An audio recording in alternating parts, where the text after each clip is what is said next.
abera baweddeyo betwalonda bokka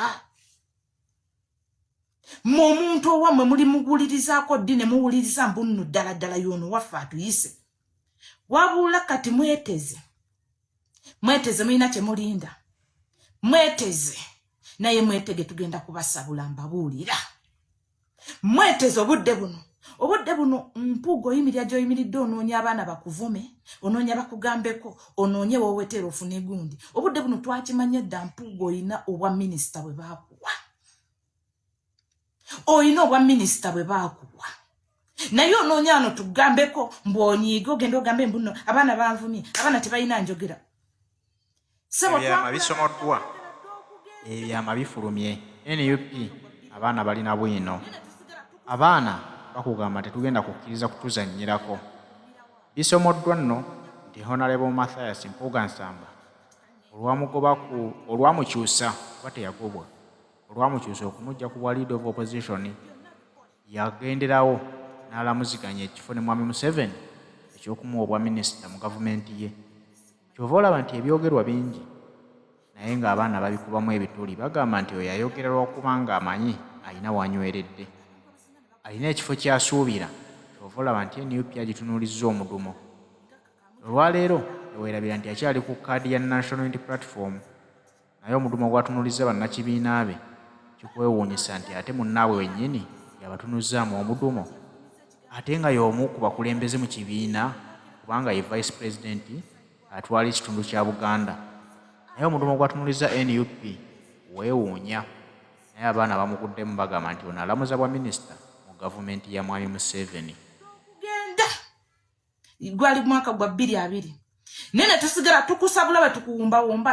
betukuwumba tugenda kukuumira waawo kubanga onoonya gundi wooyita mbuno banvumye kati kangende eri bomala okutuuka eri bakuwa obwa kansala boyi waffe byonna bikole naye manya Kyagulanyi Ssentamu obudde buno ye yakumulisa eri abantu nze ebbanga lyemmaze Mpuuga nali sikumanyi nga nkulira mu Buganda Caucus nalo kuba Kyagulanyi Ssentamu yajja n'akuwa obukulu n'akuwa n'obwokufuga okubeera luupu abantu abasinga ne bakumanya ne bakutegeera kati obudde buno kwoyimirira okwo n'okikinala nga kakamuja akali ku malaalo n'otandika okufutyanka omukulembeze wo Robert Kyagulanyi Ssentamu bambi abiraba era anyigirizibwa mwe mulowooza lwaki yafulumiza ekigambo kiri n'agamba mwe beemupiibe mwagenda okumakya ne mugira muyimiridde ku musaayi gw'abaana golowooza lwaki yakifulumiza abiraba naye olw'okuba mukulembeze n'asirika n'agamba kansirike ndabe omuntu ono gy'anaggwera naye byonna byokola tukulaba gy'oggwera tulabayo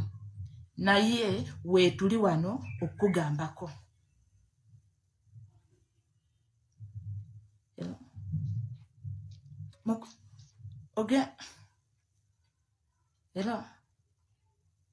ogenda kunkubirako soko lindeko katono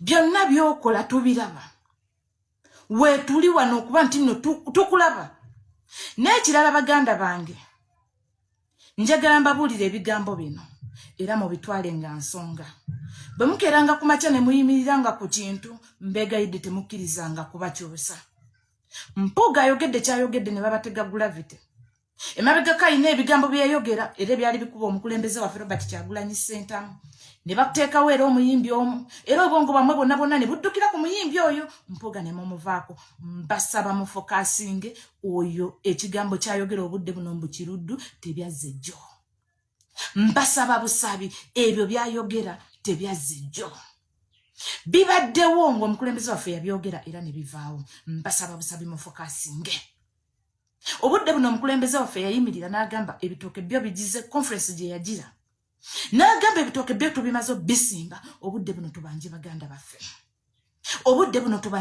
baffe yakitivity egenda okuddako era omulanga gwonna gwe muwulira okuva kati gwakubanja abantu baffe mukitegedde ekintu ekyo naye bano bateekawo okubajja ku mulamwa guli gwe mulina okufokasingako ogw'okubanja abantu ye n'aleeta kiri n'abateerawo kino eri n'ayivuluga eno ne muyomba wali ne mugira ogw'okubanja abantu ne muguvaako tufokasingeku omukulembeze waffe Kyagulanyi Ssentamu kye yakera ku makya n'atugamba tubanje abantu baffe tubanje abantu baffe, tubanje baganda baffe, tubanje Olivia Ruta emyaka 3 ali mu kkomera, Sanya emyaka 3 ali mu kkomera, bakibalama babuzibwawo okumala kati emyaka tebalabikako, tetumanyi oba balamu oba bafu. Mbasaba busabi tuve mu diversion z'abana abasajja. Bana abasajja batuzanya dingi doole. Bana abasajja batuzanya dingi doole. Bo bye baagala bye batuletera fene tutambulirako. Kati obudde buno tuve mu bintu byabwe bye batutambulizaako, naffe tutambulenga ffe be tulina okutambulirako. Managing ng'omukulembeze waffe kyatuwa kye tuba tufokasingako, tulekerawo okutunuulya bano abantu. Oli bamuwajja atukuba omupiira, ffenna ne tugenda kwogwa omupiira ne tugira activity ya president yo ne bagirinyira ku ttaka. Mukitegedde ekintu ekyo. Tulowooze nga tetunnakola kirala. Oli yaliwo okuzanya buzanya gukuba eno mwe mukiwulire, mwe muyombe, tuyombe, ng'eno kyawono kyagambye kyo kibulirayo. President yatugambye tubanje abantu baffe. President batugamba tubanje abantu baffe, senga ffenna kye tuliko.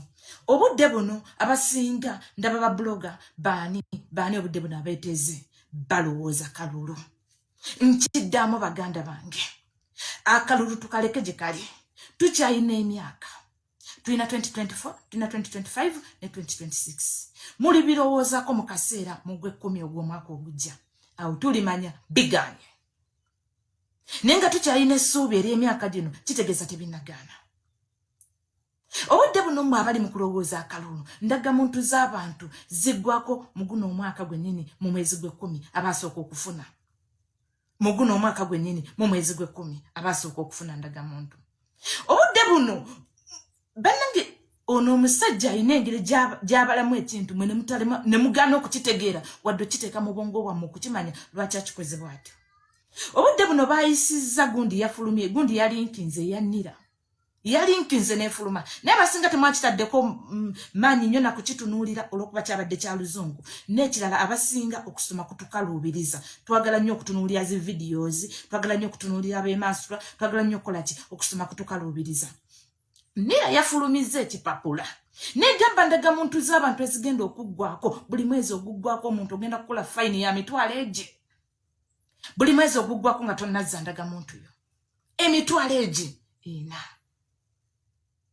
Mukimanyi tino muno kati mu ggwanga mwe tuli mu nsi eyaffe. Tulimu ng'abagwira. Nga bwe tubeerako kyeyo nga buli mwezi obeeramu overstay ng'omwezi ogusasulira emitwalo 12 ku ddungu. Omwezi ogusasulira emitwalo 12. Bw'omalamu emyezi ezo ssente. Kati nno wano mu Uganda tugenda kugisasulira emitwalo egi ena. Naye abasinga temunnakitunuulira era temunnakyogerako wabula mutunuulidde ebitatuzimba. Ekyo kyo mwakitunuulireko ne mukibala ne mugamba lwaki omusajja ono ndagamuntu zaffe ziggwako era bagenda tusasuzanga fayini emitwalo ena. Nira yavuddeyo nekyegana naye nga kyabwe. Tebakasukangako kintu kitali kyabwe. Ne bamalaawo olw'okuba mubeera mu batabukiddemu ne bavayo ne beegaana. Emitwalo ena fayini. Wabula okugizza obujja olina okugitwala kati nga wabulayo emyezi ng'ena okuba nti nofuna ndagamuntu naye nga togenda kuwaayo ne ku ssente. Wabula yeeyo Uganda gye tulimu, wabula obudde buno ebyo temubitunuulira, wabula mutunuulira bintu bitasobola kutugattako, bintu bitutwalako butoozi naye ng'ate ebitugattako weebiri be tuyinza okufokasingako n'okwogerako. Bano abasajja batujja ku buli ddala lye tulinnyako, buli step gy'oyagala okulinnyako booti nga bakugira. Kati obudde buno otunuulira babulogazi baffe be twali tutambulanga nabo n'aba NRM babeegasseeko babagamba tudde mu kalulu. Mudde mu kalulu mugenda kulonza baani? Mudde mu kalulu mugenda kulonza baani? Mukimanyi bulungi nnyo ennamba esinga obungi abavubuka tebayina ndagamuntu. Tebayina ndagamuntu. Wabula muvuga kalulu. Obudde buno abantu bali be baleeta ne babayiwa bo bayina ndagamuntu. Bo bayina ndagamuntu. Ate ndagamuntu zaabwe zikoma 2032. Bezikoma. Abalala teziggwako. Wabula gwe Munnayuganda ali mu Uganda eyiye eggwako ate ng'egenda kuggwako guno omwaka abaasembayo eggwako ogwo ogujja. Mugenda kulonza ki? Agenda kubatega kakodde abagambe kati mujje mwewandiise, mujje mu bungi tuwandiike tubawe ndagamuntu okulonda nga kutuuse. Baganda bange okulonda kutuuke nga ndagamuntu zammwe tezinakomawo. Ngandaga muntu zammwe tezinnakoma mugenda kulonza ki? Mbagamba ebigambo bino mbyogeredde wano. Olunaku olwaleero lunaku lwa kusatu. Ennaku z'omwezi 3 oba 3 temugenda kulonda. Sigama tubaki temugenda kulonda mu abalowooza akalulu. Temugenda kulonda. Temugenda kulonda. Ekigenda okubagana okulonda agenda kugira ndaga muntu zammwe atuuka okuzireeta bwe zinaaba za bwerere ng'okulonda kuwedde. Ate kuno tagenda kubba kalulu. Mbuno biri eri bye babba akalulu simanya akalulu tukabaze kabadde bwe kati kagize bwe kati. Kuno agenda bakba oligino kalulu. Agenda bakba akalulu. Nga bwabala bwati Museveni. Kugundi oko kwennyini ku polling station kwe muli. Mugenda kiddawo. Mugenda ko kiddawo. Oba ekyo temunatulako kiraba. Mugenda kiddawa. Mwabali mu kuzunza akalulu. Tebabalimba nti Museveni musobo omugisa akalulu. Temukera ku makya ne mukifumiitiriza. Luli mwamulabisa kati mugezi. Ndaga muntu ziweddeko tagenda zibawa. Ate nga mugenda sasula fine buli muna Uganda. Atuuka okulondesa wali eri akalulu. Ababe bajje balonde bakuba akalulu. Wallahi bagenda muwa akalulu n'omutima ogu. Owamma ayinza okubanga yagenda okusemba. Ekyo tewaliwo yakitunuulidde wadde kifumiitiriza mu abazunga.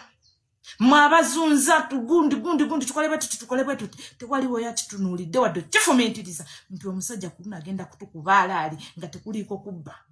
Tugenda kubeerawo nga ffe twagala ono, ono yewaffe, ng'ekituufu ffe bangi. N'ate nga ffe bangi abatalonze. Mukimanyi oba temunnakirowoozaako. Temugenda funa ndaga muntu, temugenda kulonda, temugenda kubaako na kyemukoze, akomewo era abakalakate. Wabula nga ate mulina emyaka 2 gino, Pulezidenti gye yabagambyemu.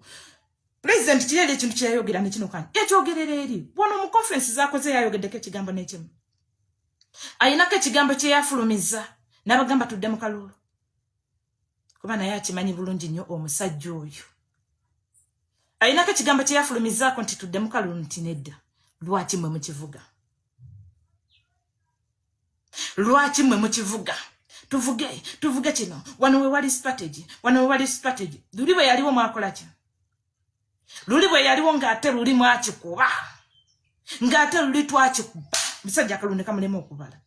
Kati ku luno ng'atukubye fulaati ng'ababe be balonze bulungi nnyo mwe temulonze tuleekaanire naye nga tete tugenda kulonda. Tulikyogera tutya? Tuligamba tutya abaana baffe mbu ate kuno yatukuba gundi. Tulibagamba tutya? Ekyo kyo mu bwongo bwammwe n'omwana omuto asobola okukiraba nti ku luno bagenda tukuba fulaati. Tetuyina ndaga muntu.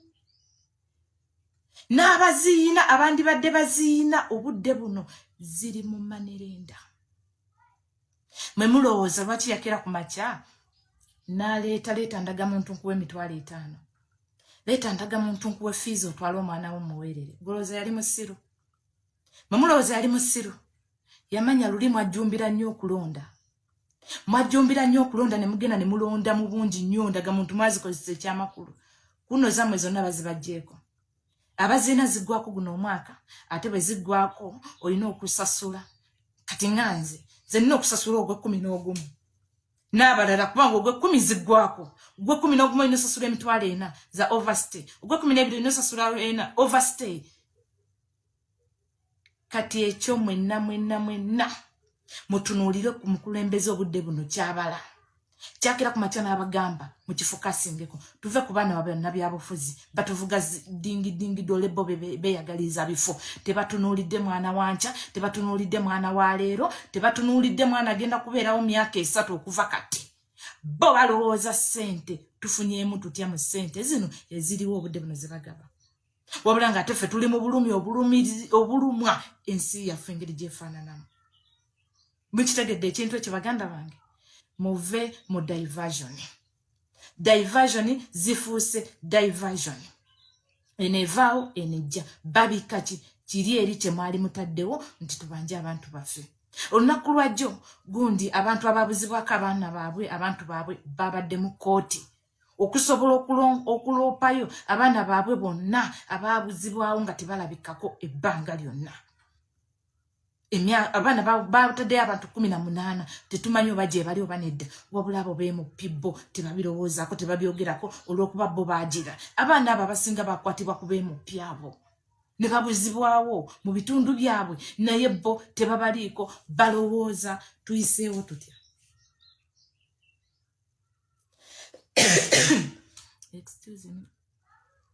bo balowooza tuyiseewo tutya tulidde tutya ne tebalowooza ku baana baabano be baabakwatira ekyo kyokka singa tunaakera ku makya ne tukirowooza bano ba gravity tebalina makulu tebalina ne bwe tunaamuvuma ne bwe tunaakola biki ye ekiki yakifulumizza ekyo kye baamutumye ekyo kye baamutumye bamugambye genda oyogere nti no Kyagulanyi lwaki tabawa gundi n'azimbako eddwaliro ekyo kye baamutumye olwedde kati ye olwakiyisizaawo kati ne bamanya mbuno bw'anajja n'ayogera ku Kyagulanyi mugenda kumuvuma ebya Kyagulanyi byayogedde ebyokugira agundi mubiveeko mugenda kumuvuma Mpuuga bagenda eri n'avulunga pulezidenti waffe mugenda kumuvuma kino activity ya pulezidenti gyataddewo naye mugibuusa amaaso senga ffenna tunayiga ekintu kino tukiteeka mu bwongo bwaffe nti bano abasajja be batuwa ebyokuzanyisa bano abasajja be batuwa ebyokuyomba bano abasajja be batuwa bo ye aliwo okusetinga eri nga mwene omupiira ye nga atukuba omupiira ng'ano kigira senga ekyo tunakiyingiza mu bwongo bwaffe ne tumanya tetwagala batutegeerere katugoberere omukulembeze waffe Kyagulanyi Ssentamu kyaba atugambye senga ffenna kye tufokasingako ne tutatunuulira bino Museveni obudde buno nzikamba buleko baana baganda bange ne bannyinaze ffenna abali ku intaneti Museveni yatuwa ekyokukola yasasula oguyimbi gwe n'akugamba genda osiriwale n'akugamba genda onye we bali bwe banaawunyirirwa bajja kukuvuma nga gwe gujja nga gunya nga ffe bwe tuwunyirirwa nga tuvuma genda okole bwoti bajja kunyiiga Kyagulanyi tagambwako senga tunajjamu ekyo mbuno pulezidenti waffe yesu tagambwako naye ebimu ne tubireka kuba tewaliwo kye batamuvumye pulezidenti batandika okumuvuma ng'akyali olwo ayimbye avuze egundi bavumye n'abakamidi tewali kye batamuvumangako tewali kipya kibeera kizze kye batamuvumangako ebimu tubimirire amazzi tufokasinge ku kintu ky'okubanja abantu baffe tubanje abantu baffe ababuzibwawo emyaka 3 tubanje baganda baffe abali mu makomera byebyo tebigenda kubeera bingi olw'ensonga nti njagala ekinnuma empulya ng'obulumi bunzita ku mutima kyekindeeta kunyooma mukulembeze waffe Robert Kyagulanyi Ssentamu mpozi n'ekirala luupu waffe yayise olukiiko n'ayita bagundi be n'ayita abeemupi be ne bannanga akanyoomonyoomo banyoomye ejjowero luupu waffe omupya bamunyomye bino Mpuuga byabadde abayita ne bajja bonna yejjowero musajja wattu naye mumunyome naye era ye luupu wammwe oba mwagera oba temwagala oba mugendayo oba temugendayo yoyo gwe twalonze gwe twagala ate tugenda mudifendinga paka ku ssaawa esembayo tugenda kumuyombera singa tunalabanga mu mawulire ekifulumye nga mwamunyomye tugenda kuyombera Ssenyonyi kati mbeeraawo babawa obusente mulowooze mbuno oli ye yali asinga oli ye mulungi oli gwe twali twagala ono azze ffe si gwe twagala baganda bange tunyongera okubajjukiza mwe beemupi abali ku sayidi ya Mpuuga abali ku sayidi ya Mpuuga mmwe tugenda kubasabula muwulirize luupu wammwe gwe bakira ku makya ne babawa muwulirize luupu wammwe gwe bakira ku makya ne babawa ne babagamba nti yono gwe tubaleetedde gwe mba mutunuulira ate era mumugoberere ebyo nno ebyama byafulumye edda ababadde bagezaako okutembeeta Mathias Mpuuga Nsamba ate be babaka ba National Unity Platform babadde n'ebigendererwa byabwe nno bye bagezaako okwagala okuyisaawo His Excellency Robert Kyagulanyi Ssentamu bwe yasalawo nti tukolemu ku nkyukakyuka kubanga obukulembeze obwaffe si bwa bannakyemalira tuggyewo Mpuuga tulekewo ku Honorable Joel Ssenyonyi bakulaga nti bamusibidde ekikookolo ne bwabayita mu ntuula za palamenti ng'abooludda oluvuganya baziziridde ddala tebakyazituulamu bwe bakugamba bo baagala Mpuuga talinafuuka mulungi omu Mpuuga buli wamu ebifo byalimu abyamuweebwa mukulembeze waffe ye yamufuula okubeera leader of opposition ate era ye yamuwa obumyuka bwa pulezidenti mu Buganda. Ekintu kyazimba nti naye ayagala kubeera pulezidenti wa NUP era kyali mu kulwana, kibali mu kutembeeta nti bakikube Bobi Wine aveewo Mpuuga akwatemu. Bannayuganda kibaga nti tebalina kukkiriziganya nakyo kubanga tebaagala bantu bankwemu NUP ate bakakasa nti ye mwami Mpuuga bamutegedde dda kyavuga. N'ensonga ya 2026 kikakasiddwa nti okulonda Maneya ne niye overstay. Kati ekyo mwenna mutunuulire ku mukulembeze obudde buno kyabala kyakira ku makya n'abagamba mu kifokasingeko tuve ku baana bannabyabufuzi batuvuga dingi dole bo beyagaliza bifo. Tebatunuulidde mwana wanca, tebatunuulidde mwana wa leero, tebatunuulidde mwana agenda kubeerawo myaka 3 okuva kati. Bo balowooza ssente tufunyeemu tutya mu ssente zino eziriwo obudde buno zibagaba.